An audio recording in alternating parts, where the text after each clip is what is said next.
자기가 진짜로 독해 고자, 뭐 등급과 상관없이 독해가 전혀 안 된다. 6등급 미만이다. 뭐 5등급, 4등급도 마찬가지지만 그 정도 되는 분들이 사용할 수밖에 없는 공부 방법인데요. 일단 그분들이 독해가 일단 결론적으로 전혀 독해가 안 되거든요. 그렇기 때문에 1년이든 2년이든 3년이든 계속해도 전혀 효과가 없는 공부, 독해가 안 되기 때문에 이게 진짜 무서운 거예요. 그래서 사실은 자기가 이런 수렁에 빠져있다라고 느끼는 분들은 이걸 보시고 하셔야 됩니다. 이런 결론이 나오는 이유는 간단하게 있어요. 원인이 뭐냐면은 이 사람들은 음성적 독해만 해. 이게 진짜 중요한 거예요. 보통 사람들도 제법 공부를 잘하는 사람들도 음성적 독해에 함정에 빠지는데 이게 뭐냐면은 의미 독해를 하지 않고 글을 읽은 다음에 그냥 발음만 읽고 지나간다는 거예요. 근데 독해 고자들은 그게 굉장히 심하다. 심지어 의미 독해가 단 하나도 이루어지지 않는 경우도 많아. 근데 이제 문제가 좀 공부를 잘하는 친구들, 독해를 잘하는 친구들하고 독해 고자하고 근본적인 차이가 자기가 음성적 독해를 해놓고 내가 했는지를 몰라. 그러니까 뭐냐면은 의미 독해에 대한 감이 전혀 없어. 그래서 일반적으로 가르쳐주는 공부 방법을 아무리 써도 1년, 2년, 3년, 4년을 5년을 해도 안 된다는 거예요. 결론이 이렇게 나오는 거지. 그래서 여기서 조치사항은 근데 중요한 게 양을 너무 늘릴 필요가 없다. 그냥 기출만 일단은 해보자. 기출 하나를 하더라도 대단한 것이다. 그걸 먼저 해보고 하는 거예요. 그다음에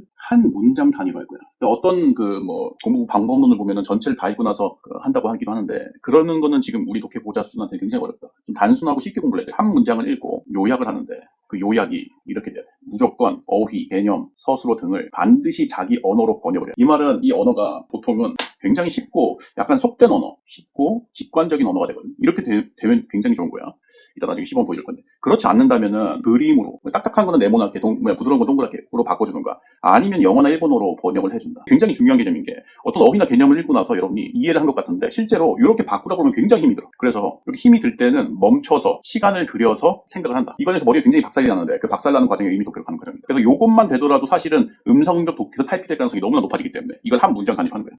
그래서 얘를 끝까지 해. 끝까지 모든 문장을 한 다음에 물론 어렵지. 그 다음에 실제 문제를 풀어보는데 이때 내가 진짜로 제대로 되는지를 확인해야 되는데 그 확인되는 점검 방법이 몇 가지 있어. 어떻게 되냐면 일단 문제가 정답이 너무나 당연하다고 느껴져야 돼. 정답은 분석 대상이 아니야. 선택지는. 그냥 제시문이 제대로 이해될 경우에는 선택지가 크게 어려운 게 아니거든 사실은.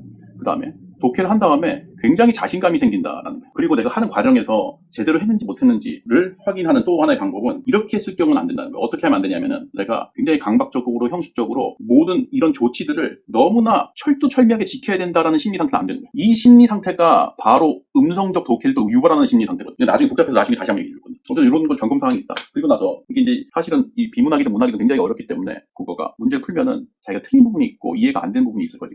그거는 이제 사실은 지금 이 수준에서는 무조건 강의를 통해서 혹은 뭐 과외를 통해서 혹은 친구를 통해서 확인을 할 수밖에 없다. 제 수강생들은 제 강의를 통해서 대략 30개 정도 되는 기출을 공부를 하시면 돼요. 이거는 이제 2, 3등급에서도 자기가 독해가 지나치게 음성적 독해를 해도 성적이 전혀 안 오른다 하는 학생들은 이렇게 하셔야 됩니다. 실제로는 간단하게 한번 보여드리면 이렇게 됩니다. 어려운 지금 점유와 소유 개념에 대한 제시문이 나왔는데 한 문장 읽어. 일단 물건을 사용하고 있는 사람이 그 물건의 주인일까? 그러면 물건을 그냥 쓰면 안 되는 거야. 그러면 바로 음성적 독해. 물건을 영어로 하려고 하니까 영어도 딸려. 물건을 뭘로 하지? 상품이라고 할까? 상품이라고 해도 돼. 아니면 정 안 되겠다 싶으면 네모로 해. 물건을 네모로 그려지는 게 괜찮잖아. 그치? 사용하고 쓰다 유주하고 있는 사람이 어떤 사람이 이 물건의 주인이야. 주인장. 주인을 굉장히 바꾸기 힘들어. 그럴 때는 뭐로 하지? 이거 호스트 하나? 콩글리시 동원해도 되고 그다음에 이거는 장악하고 있다고 해야 되나? 이렇게 약간 틀려도 돼.